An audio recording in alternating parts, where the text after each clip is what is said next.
الحمد للہ رب العالمین والصلاة والسلام علی اشرف الانبیاء والمرسلین اما بعد فاعوذ باللہ من الشیطان الرجیم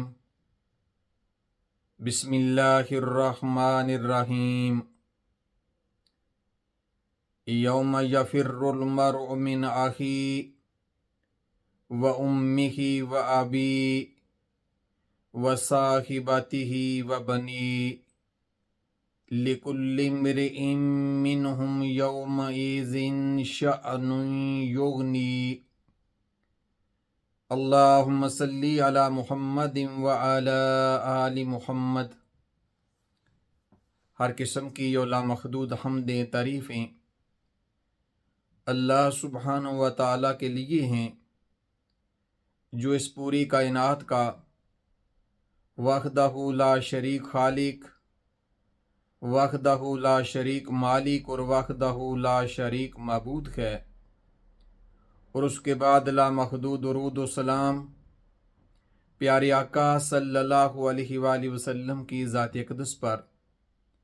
جن کو اللہ سبحانہ و تعالی نے پوری کائنات کے لیے بشیر اور نذیر بنا کر بھیجا۔ میرے محترم بھائیو، ہم پر اللہ سبحانہ و تعالیٰ کی لامحدود رحمت اور اس کا احسان ہے کہ جس نے ہمیں دین اسلام کی، ایمان کی عظیم نعمت عطا فرمائی، اور پیارے آقا صلی اللہ علیہ وآلہ وسلم کا امتی ہونے کا شرف عطا فرمایا۔ اللہ سبحانہ و تعالی ہمیں اس کا شکر ادا کرنے کی اور اطیع اللہ و اطیع رسول والی زندگی گزارنے کی توفیق عطا فرمائیں۔ میرے محترم بھائیو، اس دنیا میں ہر انسان جس محفل میں، جس مجلس میں، جس تقریب میں جاتا ہے، اس کی یہ کوشش اور یہ تمنا ہوتی ہے کہ دوسرے لوگوں کے مقابلے میں اسے زیادہ عزت ملے، زیادہ پروٹوکول ملے، اور اس کا شمار وی آئی پی لوگوں میں ہو۔ اور دنیا میں ایسا ہوتا بھی ہے کہ ہر محفل میں، مجلس میں، تقریب میں چند لوگوں کے لیے بیٹھنے کی جگہ الگ ہوتی ہے، ان کو وی آئی پی پروٹوکول دیا جاتا ہے۔ لیکن اس دنیا میں انسان کی کوشش اور چاہنے کے باوجود بھی وہ عزت اور مقام اور اس کو پروٹوکول نہیں مل سکتا جو وہ چاہتا ہے۔ قیامت کا دن 50,000 سال کا دن ہوگا،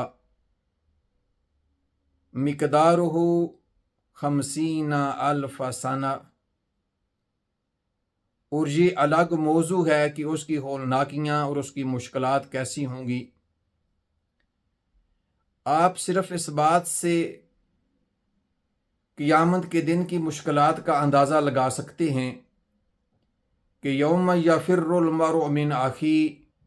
وامہ وابیہ وصاحبتہ وبنیہ، کہ انسان اپنے بھائی سے،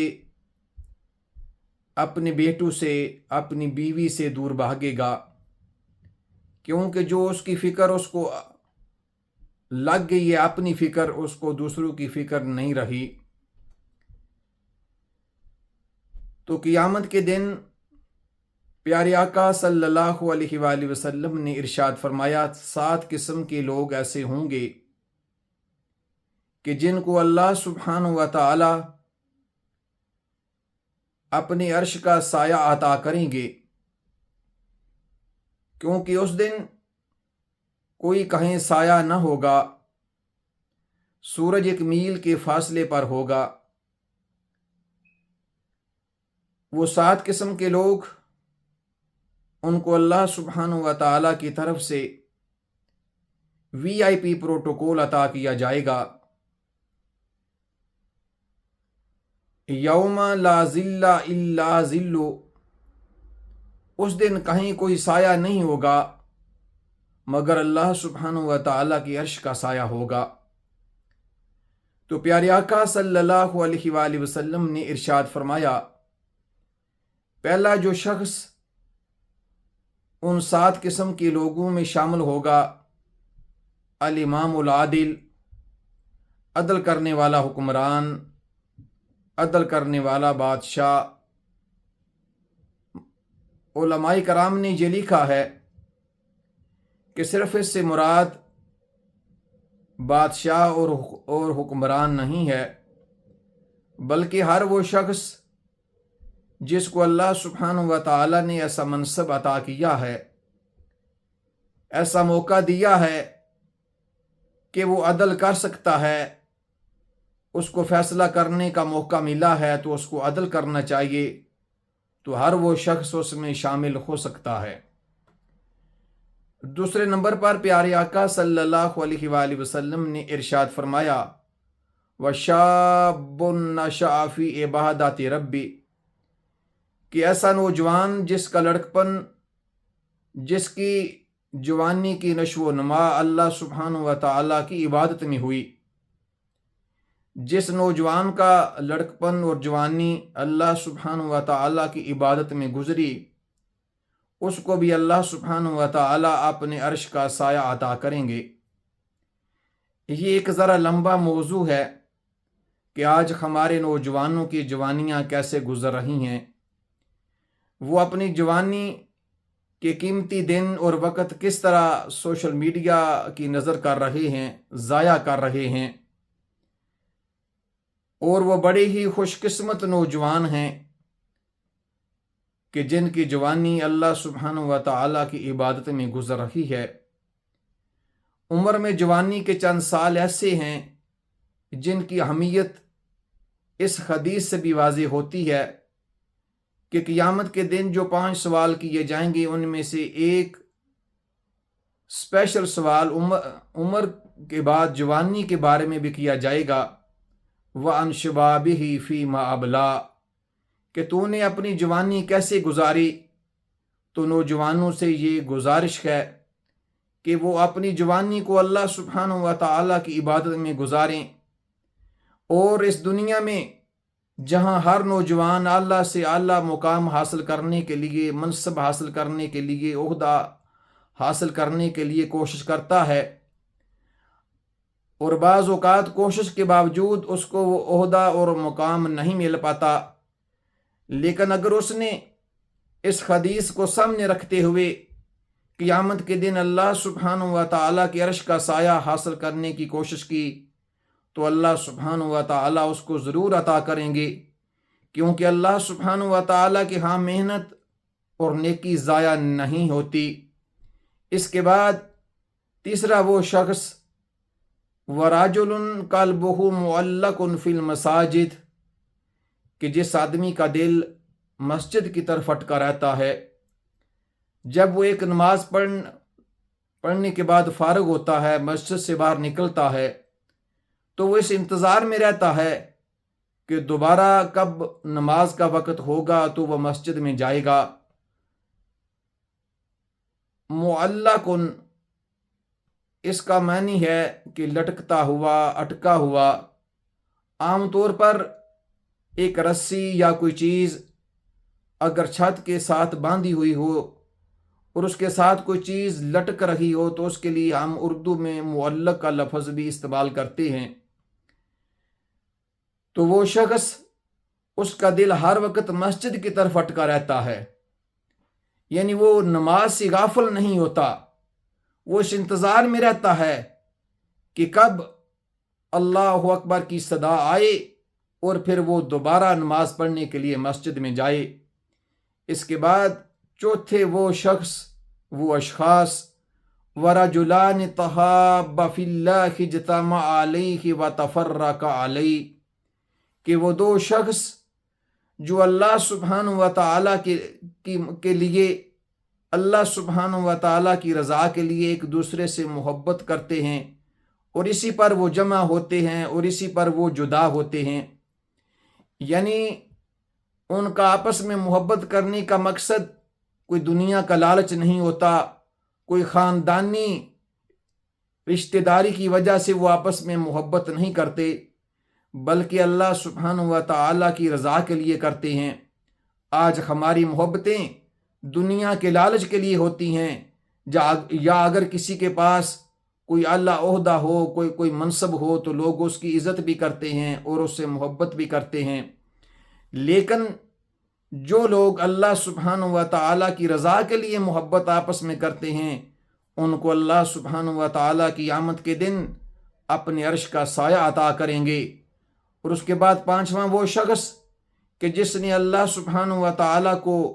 تنہائی میں یاد کیا، اللہ سبحانہ و تعالیٰ کا ذکر کیا تو اس کے آنسو نکل پڑے، کیونکہ تنہائی میں کسی قسم کی ریاکاری کا ڈر نہیں ہوتا. اور ان آنسوؤں کی بڑی قیمت ہے جو اللہ سبحانہ و تعالیٰ کو یاد کر کے اپنے گناہوں کو سامنے رکھتے ہوئے تنہائی میں نکلتے ہیں. اور اس کے بعد چھٹا وہ شخص کہ جس کو کسی خوبصورت عورت نے اور اعلیٰ منصب والی عورت نے برائی کی دعوت دی تو اس نے کہا کہ انی اخاف اللہ، کہ میں اللہ سبحانہ و تعالیٰ سے ڈرتا ہوں. یعنی اس شخص، اس نوجوان کے دل میں اللہ سبحانہ و تعالیٰ کے سامنے کھڑے ہونے کا ڈر تھا، اور اسی لیے اس نے وہ برائی نہ کی تو اللہ سبحانہ و تعالیٰ اس کو بھی قیامت کے دن اپنے عرش کا سایہ عطا کریں گے. اور اس کے بعد وہ شخص کہ جس نے صدقہ کیا اور اس طرح چھپا کر کیا کہ اس کے دوسرے ہاتھ کو بھی پتہ نہ چلا، یعنی وہ صدقہ کرتے ہوئے اس طرح لوگوں سے چھپاتا ہے کہ لوگوں کو پتہ نہ چلے، اگرچہ سر و علانیہ ظاہری طور پر بھی صدقہ کرنا جائز ہے، لیکن چونکہ اس میں ریاکاری کا خطرہ ہو سکتا ہے، اس لیے جو صدقہ چھپ کر کیا جاتا ہے، لوگوں سے بچ کر کیا جاتا ہے، اس کا اللہ سبحانہ و تعالیٰ کے ہاں زیادہ ثواب ملتا ہے. لیکن آج ہم سوشل میڈیا پر دیکھتے ہیں کہ لوگ بعض اوقات کہیں زلزلہ آتا ہے، سیلاب آتا ہے، ایک آٹے کا تھیلا اگر کسی بیوہ کو یا کسی غریب عورت کو دیتے ہیں، اگر وہ عورت پردہ دار بھی ہے تو پھر بھی اس کے ساتھ فوٹو بنائی جاتی ہے،